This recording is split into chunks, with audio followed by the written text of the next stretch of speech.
Bapa di surga, di dalam nama Tuhan Yesus, kiranya Engkau menolong kami mengerti pengajaran hari ini dan diskusi kami. Pimpin sertai kami dari awal sampai akhir, di dalam nama Tuhan Yesus. Amin. Mengenai iman. Iman itu, kalau kita membacanya dari Alkitab, maka kita tahu bahwa setiap orang punya iman.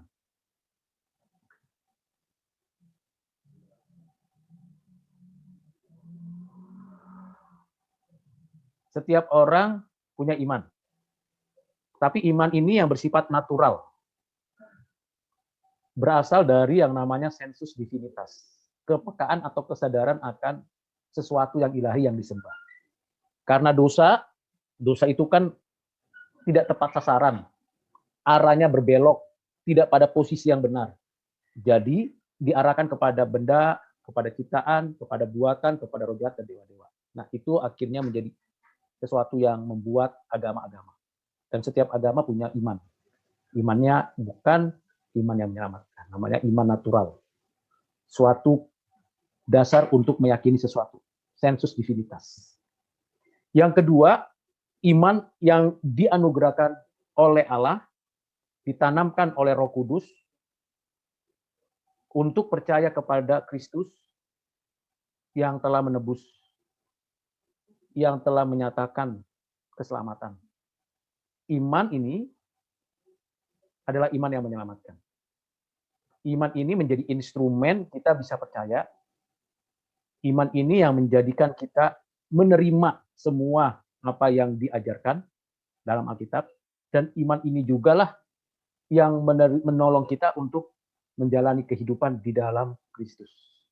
Nah, ini diberikan oleh Roh Kudus di dalam hati kita. Jadi sebelum kita mengaku percaya, sebelum kita menyatakan pertobatan yang bukan pertobatan progresif, tapi pertobatan definitif, maka kita memiliki iman itu. Jadi iman mendahului respon kita. Jadi setiap orang ketika dia dengan mulut mengaku, dari hati percaya, maka ada iman di dalamnya ditanam oleh Roh Kudus. Nah, iman ini yang mendahului. Jadi ada dulu, baru ada respon. Nah, ini iman. Instrumen, sarana, yang ditanamkan oleh Roh Kudus, dianugerahkan Bapa untuk umat Tuhan agar percaya kepada Kristus yang menebus, juru selamat Tuhan. Kalau kita sudah percaya kepada Kristus, maka kita juga melaluinya percaya kepada Bapa.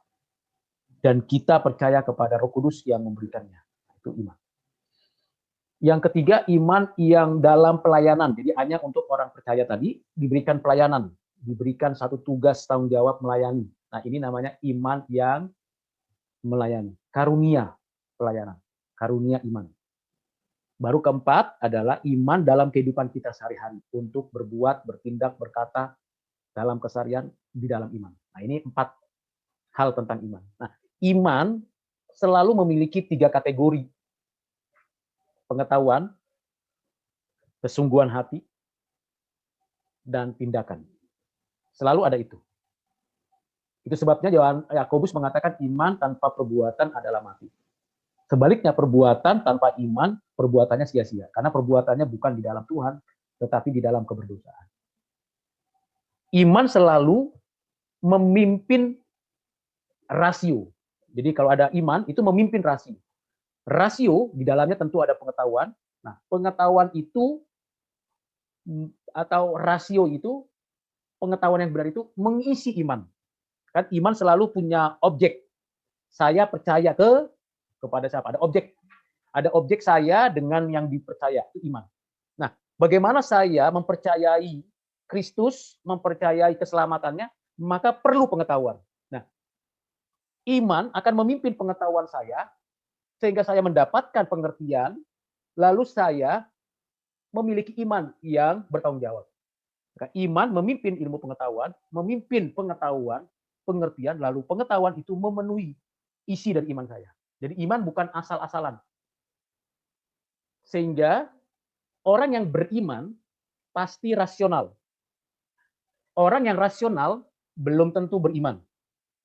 Nah, kalau dia rasional tidak memiliki iman yang sejati, maka dia menjadi orang yang rasionalisme, merasionalitaskan semuanya. Jadi akal budi menjadi tuan atas hidupnya. Bukan Tuhan yang menggunakan akal budinya untuk hidupnya. Apa yang saya jelaskan ini pendalaman dan belum ada di video Moodle. Jadi kalau Anda tidak ingat, perhatikan baik-baik apa yang saya jelaskan, maka kehilangan apa yang saya berikan. Sehingga orang yang beriman itu rasional, maka orang yang beriman pasti keinginannya belajar. Berbagai ilmu pengetahuan sebisa mungkin dia baca, dia pelajari, dia pahami. Dengan segala upaya apapun. Nah, itu orang beriman. Orang beriman bukan hanya mencari tahu, mengerti, tetapi juga dia lakukan yang benar. Jadi tidak bisa dibalik. Ada orang yang melakukan kebenaran, tapi dia tidak beriman kepada Kristus. Ya perbuatannya itu sia-sia. Sia-sia. Itu sebabnya Yesaya mengatakan kesalehan orang seperti itu seperti kain kotor. Yesaya 64 ayat 6. Saya bacakan ya, mungkin ada yang belum buka Alkitab atau belum pernah baca ayat ini.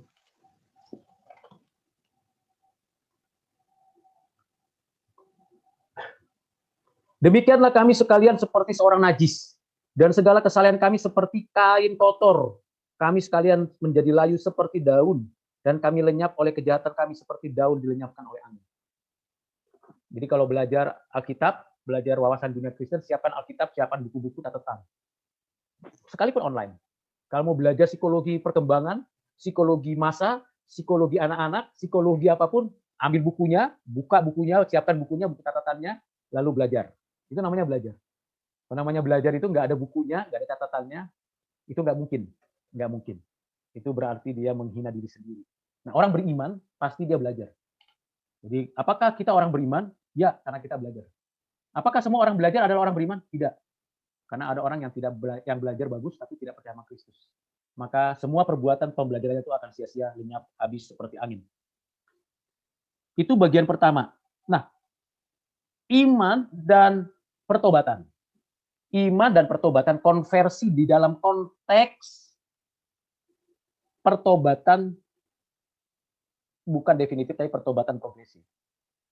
Jadi ini berkaitan dengan saya tahu, saya percaya, saya mengerti mendalam tentang perintah Tuhan. Jadi saya tahu, saya mengerti mendalam tentang perintah Tuhan. Ada banyak perintah Tuhan, termasuk misalnya jangan berzina, jangan mencuri, jangan berbohong. Saya tahu, saya percaya, saya mengerti. Lalu saya lakukan. Dulu saya pembohong, sekarang saya hidup jujur. Dulu saya pemalas, sekarang saya tekun belajar. Nah, ini proses. Di dalam proses namanya pertobatan progresif. Nah, waktu proses itu terjadi, itu namanya pengudusan. Jadi pertobatan itu kan begini. Dari arah melawan Tuhan, berbalik menjadi jalan bersama Tuhan. Berbalik arah, waktu berbalik arah, itu berarti kita percaya Tuhan mengampuni saya. Percaya bahwa Tuhan menyelesaikan dosa saya. Waktu saya berbalik arah. Kalau tidak percaya, itu apa berbalik arah? Maka saya percaya berbalik arah, karena Kristus mati menebus dosaku, karena Kristus memberikan saya hidup yang baru, maka saya berbalik arah, dan itu adalah pertobatan yang namanya definitif. Oke, waktu saya perhatikan tangan saya, ya, berbalik arah, saya berbalik arah, itu pertobatan definitif. Waktu saya melangkah, menjalani perintah Tuhan, dan meninggalkan dosa-dosa, itu pertobatan progresif. Oke, saya tidak lagi merokok, tapi saya gunakan uang itu untuk berbagi dengan teman. Saya tidak minum minuman keras sampai mabuk, saya tidak main game sampai larut malam. Saya bertobat, saya tinggalkan dosa-dosa itu, kejahatan itu. Maka saya menggunakan waktunya. Jadi bertobat itu bukan hanya saya tinggalkan, tapi melakukan yang sebaliknya. Karena sudah berarah kepada Tuhan. Nah, waktu proses itu terjadi, itu namanya pengudusan. Jelas sampai sini, paham reviewnya, supaya kalian lihat pendalamannya. Lalu pertanyaan berikutnya mengenai orang pilihan. Kita adalah orang-orang pilihan. Jadi ada pilihan, pilihan itu di dalam kekekalan. Jadi kalau kita kasih garis lurus, di dalam kekekalan, dan kita dipanggil. Jadi pilihan di dalam kekekalan, di dalam dirinya Allah, misteri, hanya pada diri Allah yang kita tahu, lalu kita di dalam dunia dilahirkan, dipanggil. Nah itu bicara pilihan dan panggilan. Panggilan umum dan panggilan khusus. Kita tidak mencari Tuhan, jadi orang berdosa tidak mungkin mencari Tuhan, Tuhan yang mencari manusia. Adam tidak mencari Tuhan setelah berdosa, tapi Tuhan yang mencari Adam. Bahkan mempertanyakan di manakah engkau Adam, mempertanyakan posisinya sebagai orang berdosa. Ngaku nggak dia berdosa? Ternyata malah nggak ngaku, malah nyalakan Hawa. Hawa nyalakan ular. Tidak jujur. Akhirnya dihakimi, tidak jujur, dihukum, baru tahu bahwa dia bersalah. Jadi ketika seseorang itu dipanggil, dan dia bisa berespon, saya ulangi, semua orang dipanggil, tapi dia bisa berespon, Roh Kudus memberikan pada momen itu kelahiran baru. Nah, pada momen itu, bicara kelahiran baru atau regenerasi, jadi ada tiga hal penting yang perlu diperhatikan. Ini yang disebut monergisme. Monergis. Satu momen, satu titik, tapi ada pemikiran di dalamnya, satu titik saja. Yang pertama, tadi calling ya, panggilan. Yang pertama, lahir baru. Yang kedua, pembenaran. Yang ketiga, adopsi. Saya ulangi, setelah dipanggil, dia akan pada satu titik momen, itu namanya regenerasi, pembenaran, adopsi. Ini satu titik, tapi tiga pada momen itu. Jadi ketika seseorang itu dilahirbarukan oleh Roh Kudus, maka seluruh karya penebusan Kristus itu diimputasi, diterapkan, diasosiasikan di dalam diri kita. Karena itu penebusan Kristus, karya Kristus di atas kayu salib itu bersifat kekal dalam sejarah. Mengapa disebut bersifat kekal dalam sejarah? Karena itu penebusan Kristus di atas kayu salib yang dikerjakan Kristus 2000 tahun lalu itu berlaku untuk orang-orang yang ada di zaman sebelum Yesus ada dan inkarnasi. Jadi sejak Adam sampai Yesus, lalu sejak Yesus inkarnasi sampai akhir zaman, maka kematian Yesus di atas kayu salib bersifat kekal dalam sejarah, efektif bagi orang percaya. Maka orang-orang yang ada di dalam perjanjian lama itu percaya akan penebusan Kristus. Orang-orang dalam perjanjian baru dan seterusnya sampai akhirnya percaya akan kematian Kristus yang menebus. Seluruh kebenaran Kristus diimputasikan kepada umat pilihan, dan kemudian umat pilihan ini pada momen itu dari pihak Allah dinyatakan benar. Nah, ini bersifat legal. Dinyatakan benar. Diketok palu. Rudi Silitonga dinyatakan benar. Bukan karena kebenarannya, tapi karena kebenaran Kristus. Mengapa? Karena dosanya sudah diimputasikan kepada Kristus, segala dosanya, yang dulu, sekarang, dan akan datang. Mungkin sebelum mati saya masih berdosa.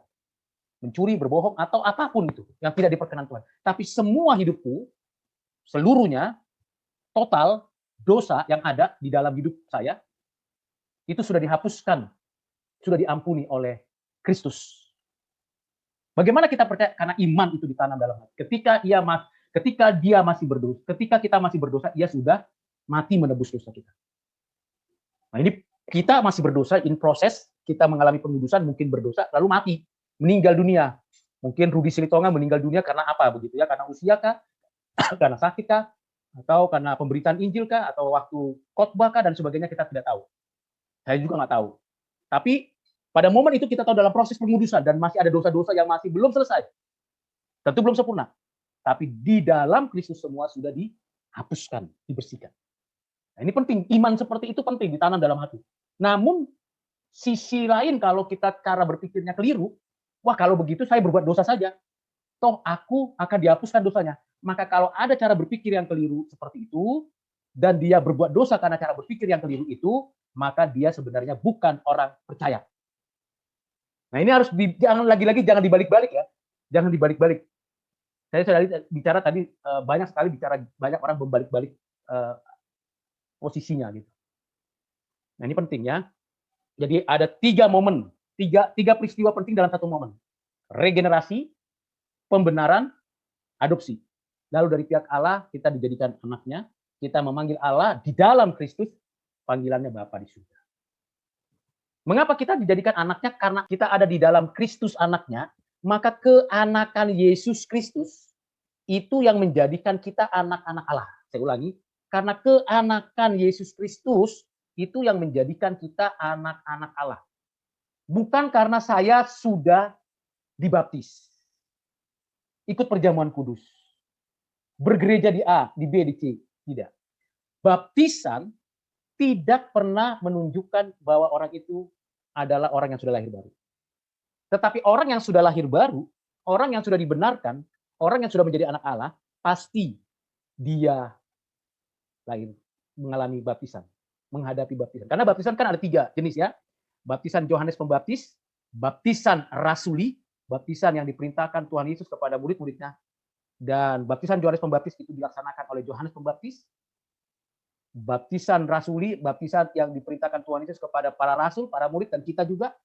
Lalu yang ketiga adalah baptisan yang dikerjakan oleh Roh Kudus. Dikerjakan baptisan dengan Roh Kudus oleh Kristus. Jadi kalau baptisan dengan Roh Kudus itu oleh Kristus, baptisan dalam nama Bapa, Anak, Roh Kudus itu baptisan oleh para murid, hamba-hamba Tuhan yang diordain, diurapi khusus menjadi hamba Tuhan. Dan baptisan Yohanes. Baptisan Yohanes sudah tidak lagi. Sekarang ada baptisan gerejawi kalau bisa dikatakan. Baptisan kudus.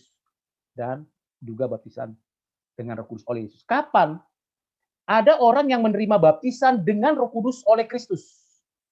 Pada saat kapan itu? Pada saat dia percaya, dilahirkan kembali, dibenarkan dan diadopsi. Tapi dia tidak melaksanakan baptisan yang ada dalam Matius 28 ayat yang ke-19-20. Apakah diselamatkan? Pasti, karena keselamatan bukan karena baptisan. Tapi orang yang selamat pasti dia akan menjalani baptisan. Itu sebabnya baptisan anak jauh lebih relevan, baptisan bayi, baptisan anak jauh lebih relevan daripada baptisan orang dewasa. Tetapi orang yang dibaptis, entah anak, entah dewasa, itu tidak menjamin orang itu sudah lahir baru, sudah dibenarkan, dan sudah diadopsi atau belum oleh Bapa. Karena itu, kalau kita lihat di dalam konteks Alkitab, mendengar firman Tuhan dulu, lalu merespon firman, menerima firman, mengakui Yesus, lalu mereka mau dibaptis. Itu bagi yang sudah dewasa tentunya bisa merespon dengan mulutnya, dengan hatinya, dengan berpikir, karena pengetahuan akan kebenaran itu bisa diterima, diolahnya. Tapi anak-anak, mereka beriman dulu, dalam iman orang tuanya, dalam covenant pernikahan, maka dia dalam hidupnya dididik, lalu mendapatkan pengertian, lalu dia dilahirkan baru oleh Roh Kudus. Dan ini adalah kaitan yang penting. Dilahirkan kembali itu bukan pilihan kita, dilahirkan kembali itu ketentuan waktunya oleh Tuhan. Ada orang yang dilahirkan kembali, tapi tidak dibaptis. Ya, ada banyak contoh. Nikodemus, perempuan Samaria, penjahat di sebelah Yesus yang sama-sama dalam penyaliban.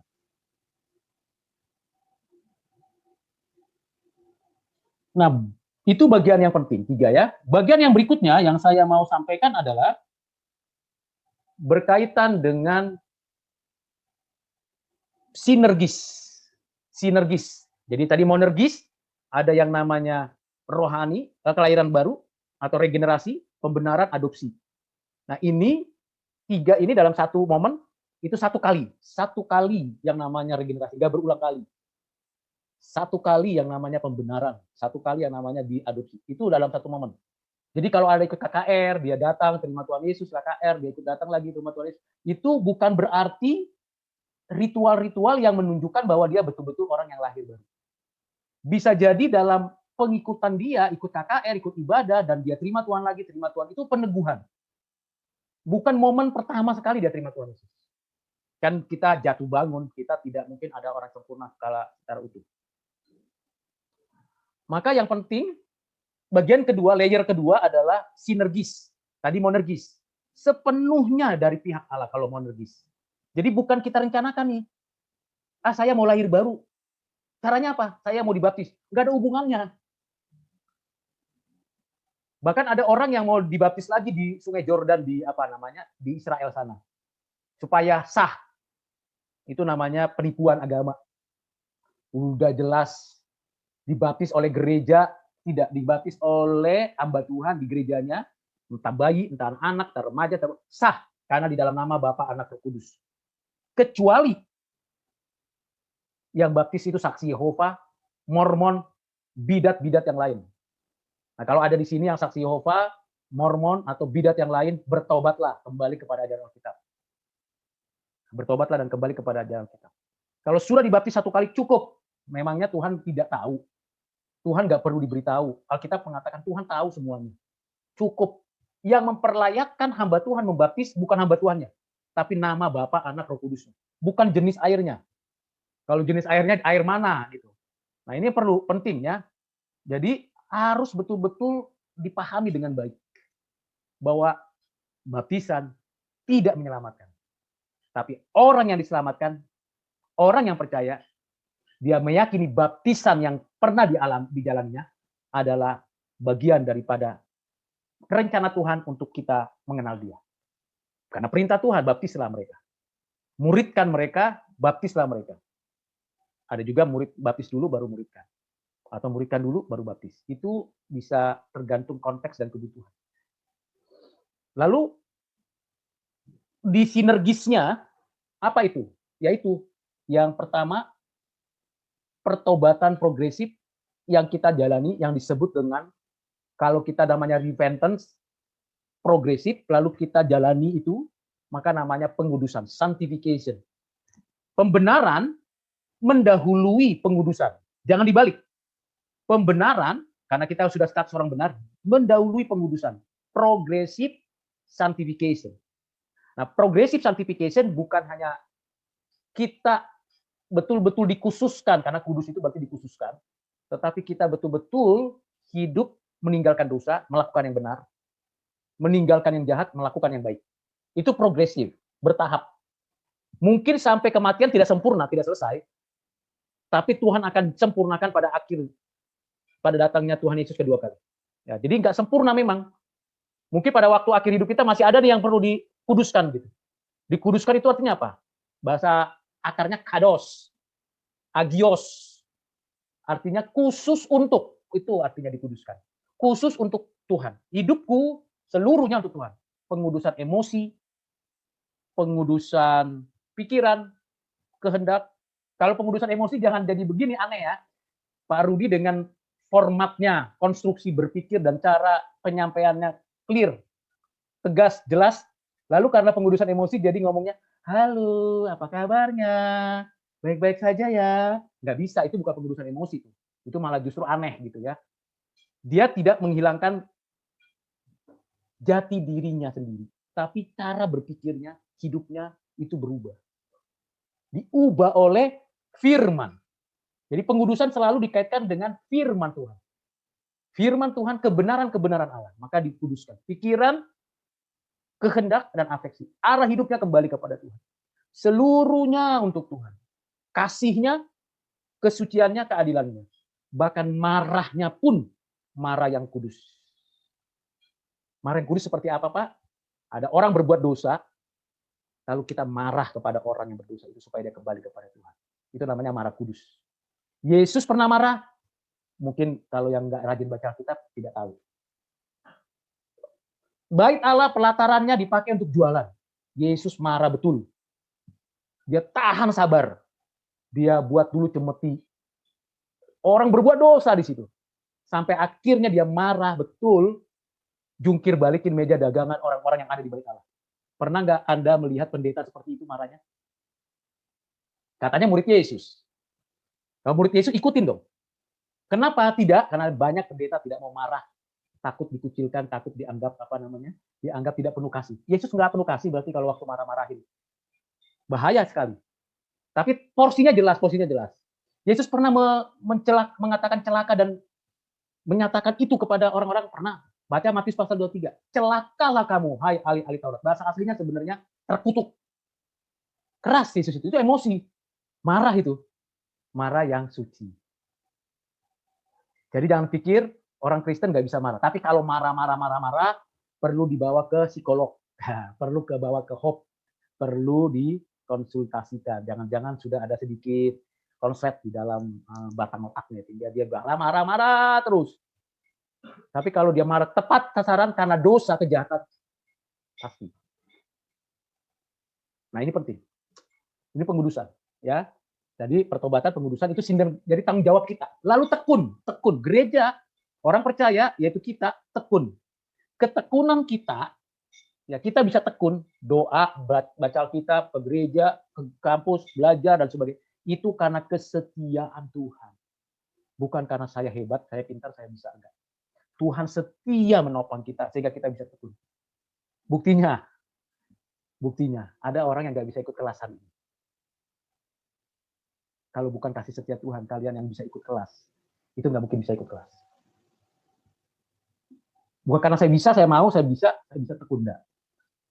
Saya bisa tekun berada di kelas ini, bisa tekun ikuti semua, itu karena Tuhan setia menopang. Maka Tuhan katakan di dalam Yohanes pasal 15 ayat 5. Di luar aku, kamu tidak dapat berbuat apa-apa. You are nothing. Di luar Kristus, tidak dapat berbuat apa-apa. Nah ini penting. Jadi tekun sampai akhir zaman. Lalu nanti dapat pemuliaan setelah kedatangan Kristus yang kedua. Jadi sinergis kita hanya dua, yaitu pengudusan dan ketekunan. Maka di dalam Filipi pasal 2 dikatakan, ayat 13, kerjakanlah keselamatanmu, berbuat baik di dalam kebenaran. Dan itu yang penting, yang perlu kita gumulkan. Sampai akhirnya kita di dalam proses pengudusan, apa yang kita lihat? Setelah mengalami pengudusan, apa yang kita lihat? Buahnya. Kalau sudah dibersihkan ranting itu, maka dia akan berbuah. Kalau sudah berbuah penuh buahnya, nah orang lihat. Lihat siapa? Bukan lihat Rudi, tapi lihat Kristus. Itu namanya orang yang berbuah. Orang yang berbuah, orang lain lihat, bukan lihat Rudinya. Kalau saya orang yang berbuah, saya orang yang betul-betul berbuah, tergantung orang yang lihat juga. Kalau orang lihatnya itu bukan orang percaya, ya lain ceritanya.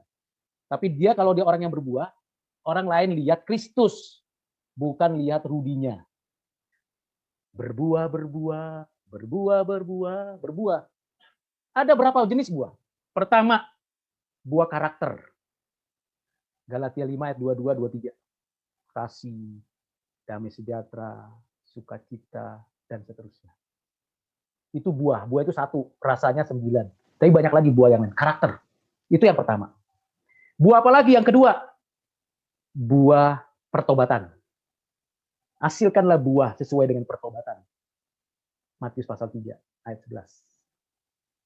Apalagi yang ketiga? Buah penginjilan. Dari mulut kita, pertindakan kita beritakan Injil. Ada orang-orang yang datang kepada Kristus. Karena Tuhan pakai kita menjadi pemberita Injil. Itu buah ketiga. Yang keempat, apalagi buahnya? Buah kasih. No diskriminasi. Kasih kepada sesama. Entah perempuan, entah laki-laki, entah orang tua, entah anak-anak, entah rasnya berbeda atau sama, entah Kristen atau bukan Kristen, orang percaya atau bukan orang percaya, yang segereja denganku atau tidak segereja denganku, aku mengasihi. Aku menolong. Jadi ada 4.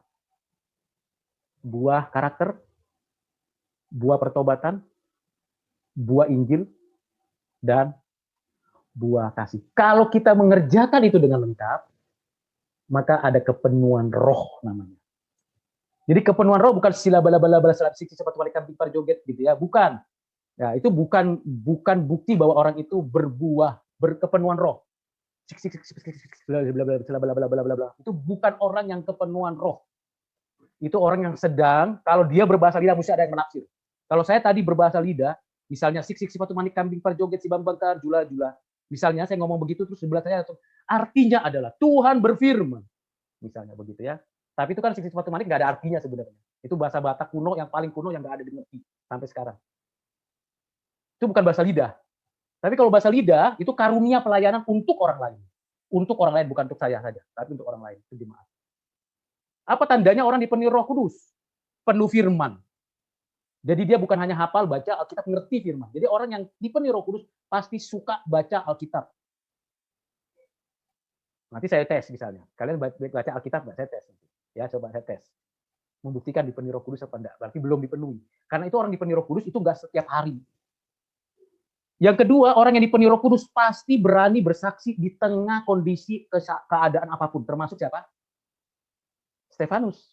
Udah dilempari batu, mau maafi, tetap dia menyaksikan Kristus. Itu orang yang dipenuhi Roh Kudus.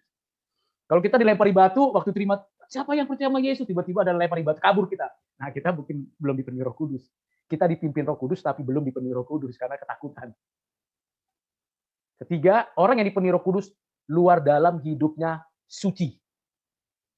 Orang suci itu berarti apa? Bersih. Enggak mandi 2 kali, 2 hari sekali, itu orang yang enggak penuhi Roh Kudus karena enggak bersih ya. Tubuhnya aja enggak dipelihara, nyuruh bersih. Atau mandi sekali sehari gitu ya, enggak mau bersihkan tubuh, udah keluyuran kemana-mana, cuma di tempat tidur aja misalnya, enggak mau bersih-bersih tubuhnya, nah itu pasti orang itu belum dipenuhi Roh Kudus. Orang dipenuhi Roh Kudus bersih, sehat, jaga kesehatan. Sepenuhnya maunya begitu, tapi kalau enggak mau ya tergantung dianya, mau taat apa tidak. Orang yang dipenuhi Roh Kudus pasti dia memuliakan dan berpusat pada Kristus. Seperti Rasul Paulus, hidupku adalah Kristus. Hidupku bukannya aku lagi, tapi Yesus dalamku. Itu Galatia 2 ayat 20. Orang yang dipenuhi Roh Kudus. Not me, but Christ. Jadi saya sudah memberikan kepada kita monergis dan sinergis. Monergis 1 kali, sinergis pengudusan, ketekunan itu seumur hidup. Dan kita akhirnya mendapatkan pemuliaan. Dan di dalam proses progresif pengudusan dan ketekunan, maka di sana ada buah. Dari buahnya lah kita tahu. Buah karakter, buah pertobatan, buah Injil, buah kasih. Nah, sudah semuanya, ternyata nggak lengkap, nggak apa-apa. Nanti di dalam hari datangnya Tuhan yang kedua kali, kita disempurnakan. Dalam proses sinergis ini, kita bertanggung jawab melakukannya. Dan kita mengerjakannya dengan sungguh-sungguh. Dalam segala hal kehidupan kita. Tadi dijelaskan bahwa Tuhanlah yang mencari manusia, dan kalau manusia itu adalah orang pilihan. Maka Roh Kudus pasti menuntun dia kepada Allah. Bagaimana kalau orang itu terlalu mengeraskan hatinya sampai mengabaikan panggilan Tuhan sampai dia mati, berarti dia bukan orang pilihan. Orang yang mengeraskan hati sampai kematian, contohnya siapa? Firaun. Dia sampai matinya tetap mengeraskan hati. Nah, orang seperti ini, ya kita bisa katakan bahwa dia bukan orang pilihan. Tetapi harus diingat baik-baik, disimpan baik-baik konsep ini. Alkitab lebih menjelaskan dan menekankan kehidupan orang percaya. Bukan fokus menjelaskan dan menekankan kehidupan orang binasa atau bukan orang pilihan, tidak. Kalau kita baca kitab Kejadian sampai kitab Wahyu, kita lihat arah kisah itu, seluruh tokoh itu menggambarkan dan memberikan deskripsi kepada kita tentang orang-orang pilihan. Dan kalaupun ada kisah di balik itu hanya sebagai pintu masuk untuk memberi penjelasan tentang orang-orang pilihan. Habel orang pilihan, Kain. Tapi kan diganti langsung sama Set. Lalu Nuh, lalu Abraham, lalu Ishak, lalu Yakub. Yang lain-lain emang ada di balik itu yang minor-minor. Tapi tidak memblow up semua orang-orang yang bukan orang pilihan. Kisah keluaran orang Israel dari Mesir kan tidak dijelaskan tentang Firaun itu bagaimana kejahatannya. Tapi yang diceritakan bagaimana Tuhan berkarya melalui Musa, Harun, dan umatnya. Dan seterusnya. Nah, itu penting. Jadi jangan dibalik-balik ya, lagi-lagi nih cara setan memang atau cara orang dunia itu membalik-balik gitu ya. Akhirnya kita bingung gitu. Memang salah satu strategi setan adalah memutar balik fakta yaitu disebut berita hoax, ya, berita hoax, memutar balik A jadi B atau A jadi A absen, dan akhirnya kita tipu. Nah, kita sekali lagi yang kedua jangan menentukan nasib kekekalan seseorang. Biar saja Tuhan yang menetapkan itu. Kalau ada orang makin lama makin keras sampai mati, ya sudah, biarkan, urusan saya sudah selesai sampai sini, saya tidak ke tempat lain. Misalnya begini, saya beritakan Injil kepada orang itu, sampai dia mati tetap dia nolak. Ya udah, nggak usah dipikirin nasib kekekalannya, masih masuk surga, pasti masuk neraka dan sebagainya, nggak usah dipikirin. Kita cari yang hidup aja, yang masih ada di sebelah kita, yang ternyata butuh berita Injil, kita pergi ke sana lagi, gitu. Ya, supaya kita punya cara pandang itu adalah kita tidak terfokus pada suatu yang begitu, terus kita nggak lihat yang lain. Akhirnya yang lain, kesempatannya hilang kita layani. Atau orang lain yang malah mengambil alih pelayanan yang diberikan. Dalam review yang Bapak berikan di WhatsApp, dituliskan bahwa Allah tidak menyukai orang yang mempermainkannya. Orang-orang yang berbuat dosa, terus-menerus, bagaimana kalau orang tersebut berbuat dosa namun mengaku dosanya kepada Allah, setelah pengakuan dosa tersebut, dia kembali ke perbuat dosa. Apakah itu termasuk? Ya, bermain-main dong. Di dalam Roma, ya, kita baca surat Roma, pasal yang ke-6. Ayat 1. Jika demikian, apakah yang hendak kita katakan? Bolehkah kita bertekun dalam dosa supaya semakin bertambah kasih karunia? Sekali-kali tidak. Bukankah kita telah mati bagi dosa, bagaimanakah kita masih dapat hidup di dalamnya? Atau tidak tahukah kamu bahwa kamu semua telah dibaptis dalam Kristus, telah dibaptis dalam kematiannya? Dengan demikian kita telah dikuburkan bersama-sama dengan dia oleh baptisan dalam kematian, supaya sama seperti Kristus telah dibangkitkan dari antara orang mati oleh kemuliaan Bapa, demikianlah juga kita akan hidup dalam hidup yang baru. Sebab jika kita telah menjadi satu dengan apa yang disama dengan kematiannya, kita juga menjadi satu dengan apa yang dengan kebangkitannya. Karena kita tahu bahwa manusia lama kita telah turut disalibkan supaya tubuh dosa kita hilang kuasanya, agar jangan kita menghambakan diri lagi kepada dosa. Jadi jelas sekali bahwa jangan bermain-main. Kemudian saya mau menjelaskan lagi di sini, ada ayat 12. Sebab itu hendaklah dosa jangan lagi berkuasa lagi dalam tubuhmu yang fana, supaya kamu jangan lagi menuruti keinginannya. Dan janganlah kamu menyerahkan anggota tubuhmu kepada dosa untuk dipakai sebagai senjata kelaliman. Ayat 15. Jadi bagaimana? Apakah kita akan berbuat dosa karena kita tidak berada di bawah hukum Taurat, tetapi di bawah kasih karunia? Sekali-kali tidak. Jadi nggak boleh. Jadi kalau Tuhan Maha tahu kan, Tuhan tahu. Motif kita tahu Tuhan. Apa yang dalam hati kita tahu. Jadi orang lain bisa dibohongi. Mungkin setan juga bisa dibohongi oleh kita manusia. Tapi Tuhan tidak bisa dibohongi. Ya, hati-hati. Jadi itu yang harus jadi, jangan mempermainkan Tuhan, betul. Berarti pernyataan tentang kepenuhan Roh Kudus itu ditandai dengan berbahasa lidah, berarti itu kurang tepat. Bukan hanya tidak tepat, tidak benar. Kalau itu tandanya. Mengapa Paulus? Enggak usah Paulus lah ya, kalau Paulus memang ada bahasa lidahnya. Petrus dipenuhi Roh Kudus enggak? Siapa yang berani di sini berkata Petrus tidak dipenuhi Roh Kudus dalam pelayanan? Atau bukan Petrus lah, berkhotbah. Rasul Yohanes. Siapa yang berani berkata Rasul Yohanes hidupnya tidak dipenuhi Roh Kudus? Enggak pernah berbahasa lidah loh, tercatat Paulus pernah. Tapi dia tidak gunakan dalam pertemuan jemaat. Dan dia lebih suka dalam pertemuan jemaat berkhotbah, menyampaikan pengajaran. Itu silakan baca di 1 Korintus pasal 12, 13, 14. Lalu tiba-tiba pada abad 20 dan 21 ini, ada orang mengklaim bahwa dia dipenuhi Roh Kudus karena tandanya bahasa lidah, bahasa roh. Yesus tidak berbahasa lidah, tidak dipenuhi Roh Kudus kan? Yohanes Pembaptis dipenuhi Roh Kudus dari sejak dalam kandungan loh. Saya nggak tahu pendeta-pendeta yang seperti itu dipenuhi dari sejak kandungan nggak, atau baru bertobatnya setelah sudah tua, atau setelah perusahaannya tumpur itu apa, rugi, atau setelah dia lihat gejala tren, lalu dia bertobat percaya sama Tuhan jadi hamba Tuhan. Yohanes Pembaptis dipenuhi Roh Kudus sejak dalam kandungan. Dalam pelayanannya. Berbahasa lidah? Ada catatan Alkitab? Hati-hati. Jadi sebuah pernyataan yang tidak utuh. Oke, perjanjian lama, perjanjian baru, perjanjian lama. Abraham berbahasa lidah nggak? Oh kan nggak ada Roh Kudus di situ. Wah, itu namanya mengecilkan Roh Kudus kalau tidak ada Roh Kudus. Roh Kudus itu sama kehadirannya dengan Bapa dan Anak. Yesaya kenapa tidak berbahasa Roh Kudus? Berbahasa lidah? Oh nggak perlu. Kalau dalam perjanjian lama nggak perlu bahasa lidah. Mengapa setelah perjanjian baru mesti ada bahasa lidah? Alkitab sudah lengkap. Jadi itu bukan tandanya. Jadi salah. Apakah tidak memberitakan ini termasuk dalam dosa? Ya, perintah Tuhan nggak dilakukan ya berdosa lah. Ya kan, jangan mencuri, kita nggak mencuri. Pergilah beritakan Injil, kita tidak pergi ya, melawan Tuhan kan. Itu berdosa berarti. Kan disuruh Tuhan. Apa yang diperintahkan Tuhan, kita tidak lakukan kan berdosa namanya kan. Contoh, mama papa di rumah suruh, Rahel coba cuci piringnya, males capek gitu. Kan sedang melawan orang tua kan itu namanya. Disuruh malah males. Padahal cuma cuci piring loh, bukan disuruh pergi ke tetangga. Sapu dulu halaman rumahnya supaya bersih, kelihatan kotor. Rumah kita bersih, rumah dia enggak. Kan nggak disuruh itu. Yang simple, yang piringmu sendiri cuci loh, gitu.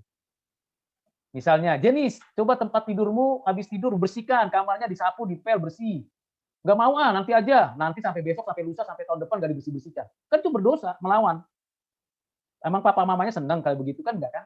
Nah, Tuhan perintahkan di dalam perpisahannya, artinya perpisahan ketika dia mau naik, murid-muridnya diperintahkan, pergi beritakan Injil. Lalu muridnya, entar aja deh, kalau udah mau mati, ya udah mati ya nggak bisa lagi kemana-mana. Entar aja deh kalau udah punya uang cukup.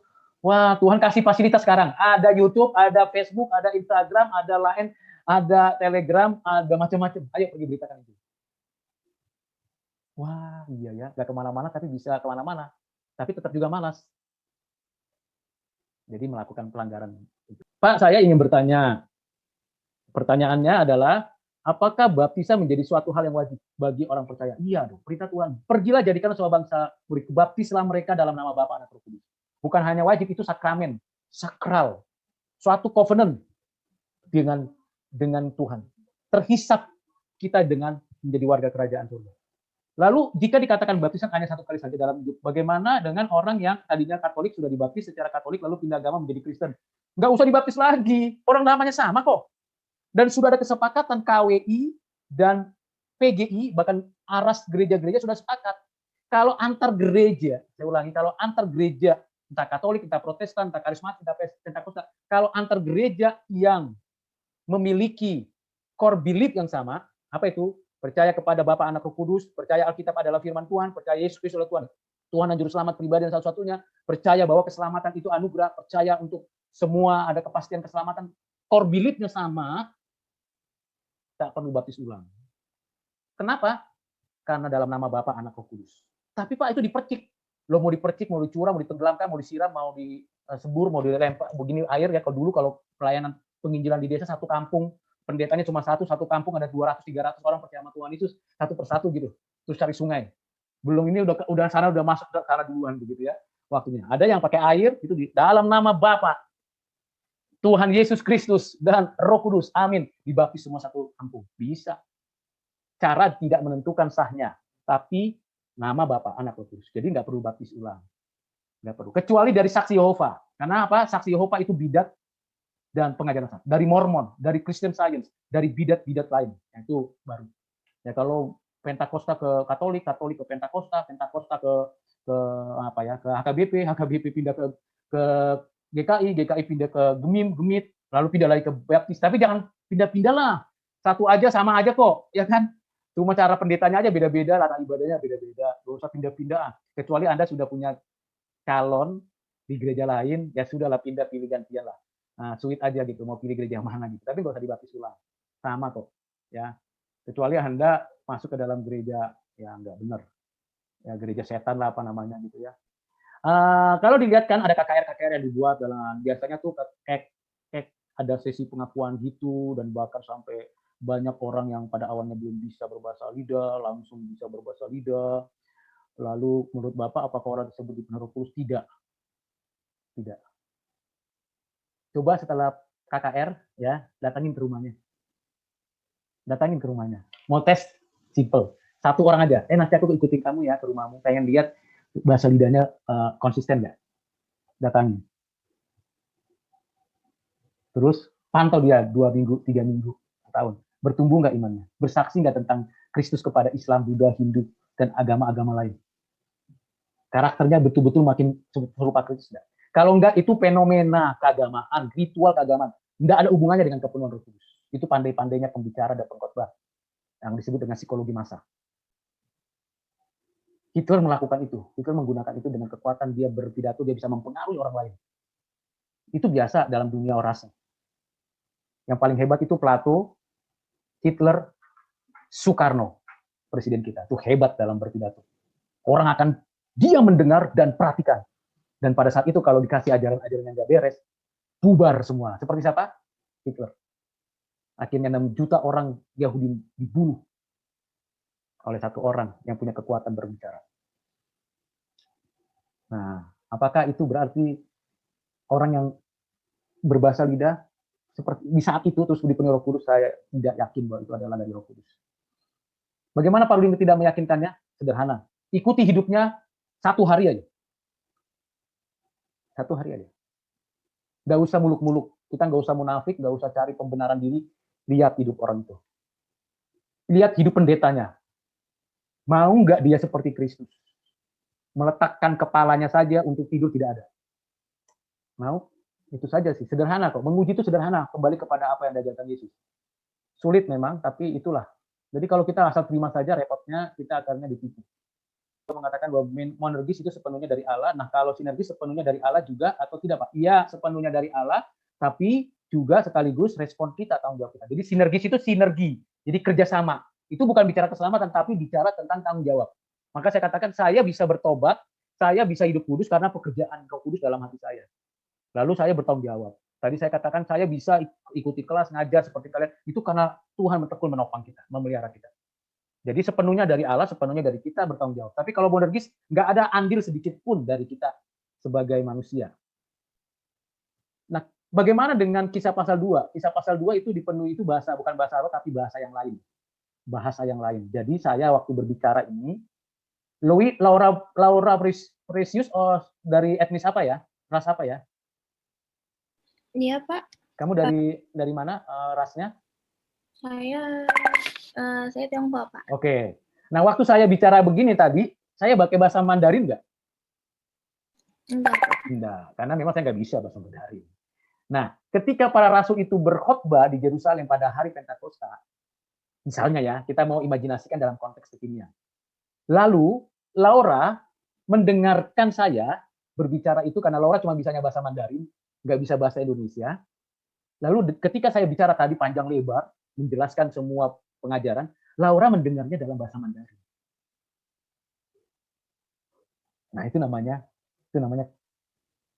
bahasa yang lain. Sehingga Laura bilang sama temen yang mungkin satu bangsa, loh, dia kan bukan orang Mandarin, dia kan bukan orang Tionghoa, dia kan orang Batak, kok bisa ya bahasa kita ya? Ngerti, paham? Kalau ini saya mau imajinasikan di dalam kejadian pasal yang kisah pasal 2 itu loh. Maka ada 16 kelompok bahasa, entah berapa ribu orang yang ikut dalam 16 itu. Masing-masing mereka heran ya, kok bisa ya? Kok ngerti ya bahasa kita ya? Padahal para rasul itu berbicara dalam bahasa Aramik. Nah, kira-kira begitu. Kalau sekarang bahasa Indonesia kalian dengar semua ngerti semua karena orang Indonesia.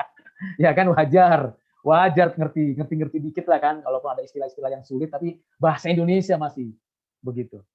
Tapi kalau saya pakai bahasa Batak misalnya ngajar, lalu orang Tionghoa, orang Papua, orang Afrika, orang apa lagi ya, suku lain gitu, dia kok bisa dia ya bahasa Papua ya?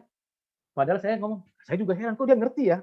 Jadi sama-sama terheran, tapi isinya tetap sama. Hebat ya, itu pekerjaan Roh Kudus.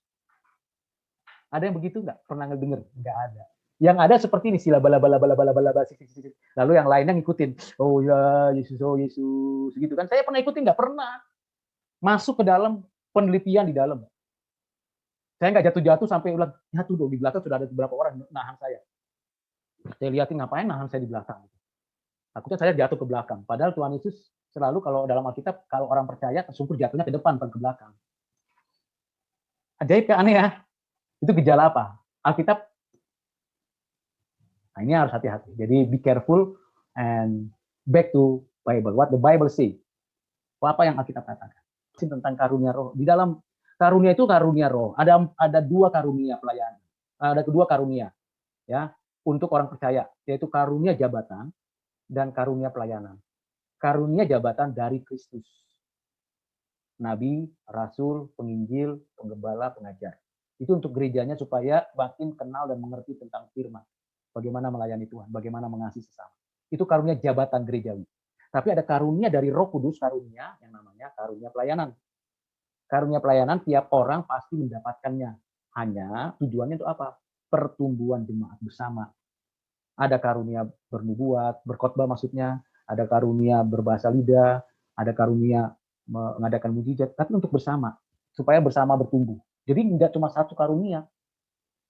Banyak, ada karunia menyanyi, bermazmur, ada karunia musik, ada karunia mungkin konseling. Jadi dia konselor. Jadi kalau bukan konselor, jadi bukan dikasih karunia, ya jangan jadi konselor gitu loh. Kalau saya tahu persis. Tuhan berikan. Itu karunia mengajar. Kalau suruh nyanyi, saya bilang lebih bagus saya mengajar 4 jam, nggak apa-apa, daripada suruh nyanyi 1 lagu. Kenapa? Pasti, ya begitu deh, saya udah pasti. Walaupun saya coba nyanyi, orang lebih bagus matikan suara itu, suara saya. Gitu. Kata, malah ada yang bilang, lebih baik, Pak Rudi sudah bagus menyanyi, tapi lebih bagus lagi tidak menyanyi. Kira-kira gitu ejekannya ya, bukan ejekan sebenarnya, mengintrospeksi saya lebih bagus gitu ya. Dia karunia bebas loh, beda dengan bakat dong. Kalau bakat itu kan sesuatu yang potensi dalam diri yang berkembang. Apakah semua potensi dalam diri dipersembahkan kepada Tuhan menjadi karunia? Bisa. Dikuduskan, dikhususkan, bisa. Tapi tidak semua bakat, tidak semua potensi dipakai Tuhan untuk pelayanan. Tidak semua. Nah, yang dipakai untuk pelayanan bersama, itu namanya karunia. Pelayanan. Maka saya katakan, saya berani katakan saya punya karunia mengajar. Karena saya semuanya untuk mengajar. Tapi kalau Pak Rudi kok ngajar terus, nyanyi dong, ya nggak bisa. Udah dicoba, dari mulai sekolah minggu dulu, sampai remaja, sampai ikut kur, selalu dimarahin. Kenapa? Selalu salah notnya gitu. Saya suara 3, larinya ke suara 1. Kadang-kadang 1,5 gitu. Kadang-kadang ke 3,5, nggak jelas gitu. Relnya nggak pas gitu. Membran di sininya nggak pas. Tapi kalau suruh ngajar, jelasin apapun, detail, 4 jam, suara tidak pernah berkurang, tidak serak, itu saya diberikan Tuhan. Saya percaya itu. Karena saya sudah buktikan gitu, anugerah Tuhan. Dulu bisa nggak? Enggak sama sekali. Pemalu dan tidak berani. Nah, seperti itu. Jadi beda kan? Potensi saya apa? Nggak tahu saya. Tapi saya dulu punya nggak punya potensi untuk ngajar. Tapi Tuhan tambahkan. Tapi ada yang berpotensi, belum tentu mau ngajar loh. Belum tentu. Banyak yang jauh lebih pintar dari saya. Banyak yang jauh lebih hebat dari saya. Tapi mau nggak? Kenapa tidak mau? Karena Tuhan tidak tuntun dia ke situ. Tuhan tuntun ke tempat yang lain. Sama-sama melayani? Iya. Begitu. Dan kalau kita dapat karunia, jangan rendahkan, remehkan, lecehkan karunia orang lain. Berarti kita, kalau lakukan itu, kita sedang melawan Tuhan. Dan jangan juga meninggikan karunia orang lain. Wah, hebat loh sekarang Rahel sudah bisa memuji Tuhan. Apa-apa Rahel gitu. Yang lain akhirnya nggak dihargai. Pemain musiknya nggak dihargai, pengkhotbahnya nggak dihargai, penerima tamu juga nggak dihargai. Siapa tahu itu ada ya orang ada loh yang punya punya tampilan itu kalau terima tamu tuh enak banget gitu ya. Kalau saya terima tamu kayak bodyguard gitu ya, kayak security ya, sana masuk gitu ya. Orang belum masuk udah ketakutan duluan gitu. Tapi kalau orang begitu salam ketemu, halo apa kabarnya? Saya kadang-kadang ketemu ada penerima tamu yang lembut sekali gitu loh. Belum kita masuk ke ruangan gereja atau ke tempat ibadah, kita sudah dapat kalau istilahnya ya, sudah ada dapat itunya, chemistry-nya gitu dalam ibadah itu. Tapi kalau ketemu saya ya cepat pulang kita, udah nggak perlu lagi ngelihat itu. Bisa jadi kan seperti itu. Ada orang yang lembut sekali gitu. Ada yang saya punya teman orangnya lembut sekali. Tapi saya udah nggak ketemu dia udah hampir berapa puluh tahun ya. Jadi kalau dia nyanyi pelan, lembut, gitu, enak dengernya. Suaranya biasa aja, tapi ada suatu yang membuat kita itu bisa chemistry dengan lagu itu dan menyembah Tuhan. Nah itu misalnya. Tapi jangan itu terus, ingat ada khotbah loh. Ada pemain musik loh, gitu. Gak boleh diidolakan, gak boleh dianggap penting semua, salah satunya saja, semua penting. Maka kalau ada dalam satu gereja hanya mementingkan satu karunia saja dalam setiap pertemuan, question mark. Maka saya percaya itu bukan bahasa dari Roh Kudus. Nah ini perlu dipelajari lagi ya. Saya mau tanya, ini saya penasaran. Kan itu ada tuh ayat di Injil, ini hanya sebagian dari apa yang Tuhan Yesus lakukan. Kira-kira gitu bunyinya Pak, karena kalau ditulis semuanya, satu dunia ini nggak akan cukup untuk menampung bukunya. Kira-kira gitu, Pak. Tapi kan kita juga belajar kalau setiap penulis menulis Alkitab itu dengan ada iluminasi dari Roh Kudus gitu. Jadi saya pikir pasti ada alasan kenapa setiap yang ada di Alkitab itu yang ditulis itu yang bagian itu gitu Pak, bukan bagian lainnya. Kayak saya itu penasaran kira-kira alasannya apa ya Pak? Kenapa nggak cerita yang lain gitu Pak yang ditulis? Oke, terima kasih Rahel. Dalam Yohanes pasal 30 dan 31, pasal 20 ayat 30 31. Memang masih banyak tanda lain yang dibuat Yesus di depan mata murid-muridnya yang tidak tercatat dalam kitab ini. Kitab ini berarti Injil Yohanes. Tetapi semua yang tercantum di sini telah dicatat supaya kamu percaya bahwa Yesuslah Mesias, Anak Allah, dan supaya kamu oleh imanmu memperoleh hidup dalam namanya. Jadi ada goalnya. Cukup yang ditulis dalam Injil Yohanes. Contoh tidak ditulis dalam Injil Yohanes, ada banyak. Misalnya di dalam Lukas. Di dalam Lukas itu menjelaskan tentang masa kecilnya Yesus, Injil Yohanes nggak ada. Nggak ada. Dalam Lukas misalnya ditulis tentang yang namanya masalah di dalam Lukas pasal 16 ayat 19-31 tentang orang kaya dan Lazarus yang miskin. Itu nggak ada di Injil Yohanes. Bahkan di dalam Injil Yohanes tidak ada perumpamaan Yesus yang cukup panjang lebar, ya, di satu pasal, perumpamaan pasal 13. Perumpamaan tentang seorang penabur, tentang lalang dalam di antara gandum, biji sesawi, dan ragi, lalang dan antara gandum, dan seterusnya. Tapi khusus untuk Injil Yohanes, langsung berbicara tentang apa? Siapa Yesus? Ego eimi, Yahweh. Di Injil lain tidak dipertegas, tidak dijelaskan tentang Matius, Markus, Lukas tidak menjelaskan tentang aku adalah pokok anggur yang benar. Aku adalah jalan kebenaran dan hidup. Aku adalah terang dunia. Tidak dijelaskan langsung secara tertulis. Alasannya simple. Setiap Injil dengan karakteristik penulisnya, karena Roh Kudus yang memberikan inspirasi, Roh Kudus yang menafaskan setiap penulis untuk menuliskan huruf, kata, kalimat, dan narasinya, dan Roh Kudus yang memimpin setiap penulis untuk memilih narasi mana yang dia tulis, tidak menghilangkan karakter daripada para penulisnya, satu kesatuan, maka 4 Injil itu menjadi kelengkapan yang utuh berbicara tentang pribadi Yesus. Matius, Markus, Lukas, Yohanes.